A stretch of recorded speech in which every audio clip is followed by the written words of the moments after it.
So a few weeks ago, I posted a video talking about a shooting method, a shooting technique for light-barreled rifles. And I got some interesting feedback on that one. And I've been working with it a little bit, and for a while I didn't think that it made any sense, but now I'm thinking maybe it does. So I'm kind of revisiting this. And what the idea is a heavy-barreled rifle, you need to leave that thing alone.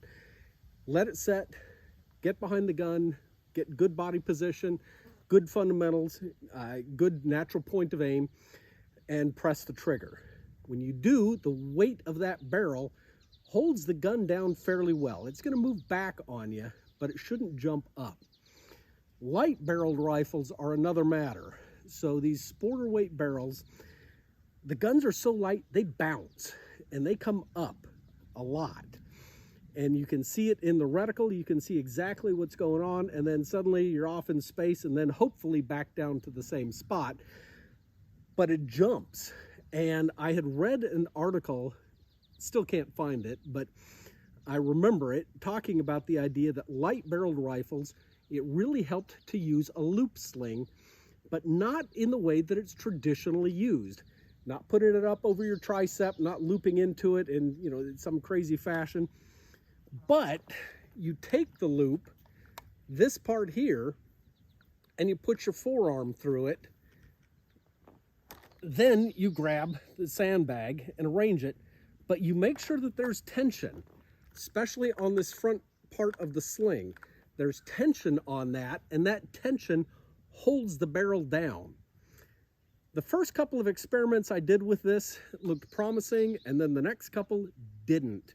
And I started thinking, well, maybe I'm putting different pressure on it. Maybe, if differences in pressure are going to affect the point of impact downrange, then it's not worth doing.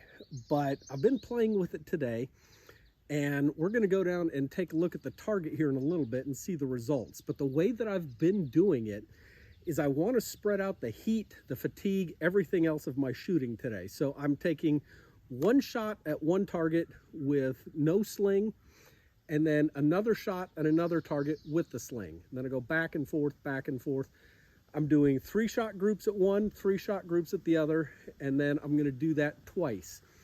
I already did it once, and the results were that the sling seemed to help a lot, but my shooting itself wasn't that great. So I just switched up some ammo, and I'm seeing if maybe I can show a little bit more consistency, because if I can show some consistency with this, then maybe that is a really good technique for these light-barreled rifles, especially when you're taking them out to longer ranges, where it really does matter. Being able to see your impacts is going to matter. So let's go down and take a look at the target and see how this worked out. Well, before checking the target, let me give you a demonstration on what this technique looks like. So I'll take one shot without the sling and then one shot with it, so you can see what I'm talking about.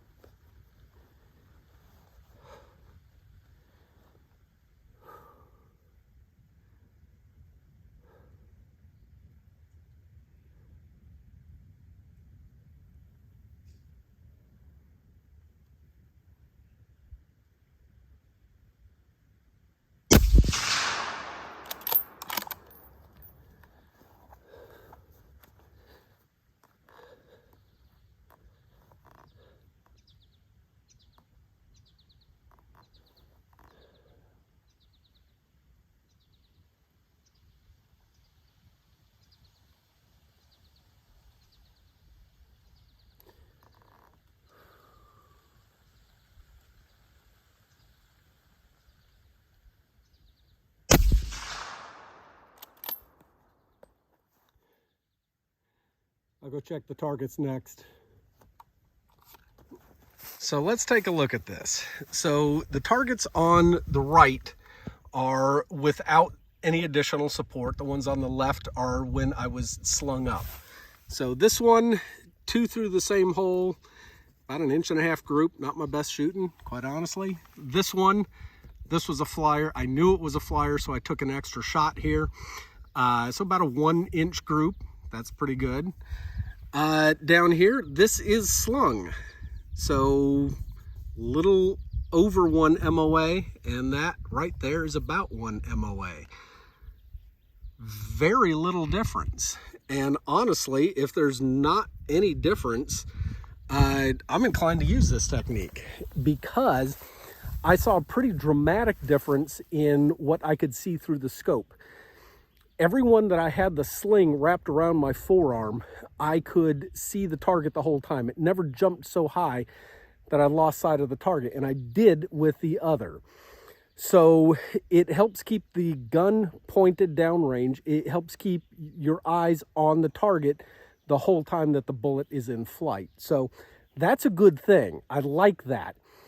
I'm not convinced that this is definitive, and I don't know that this is, revolutionary or going to change anybody. But for you guys that are shooting lightweight rifles, you really might want to consider adding a sling with some form of a loop to the front, like the Rhodesian or a Ching sling. You could probably even do it with a 1913 sling and just, is that what it is? No, 1909. Anyway, one of the old military loop slings, and just pull it down to your forearm. Don't pull it all the way up to your bicep. So it's a different approach. It's a different way of doing things, but maybe this is something that can help you out with your long-range shooting with a lightweight sporter rifle. If you've enjoyed this, please subscribe to my YouTube channel, and thanks for watching.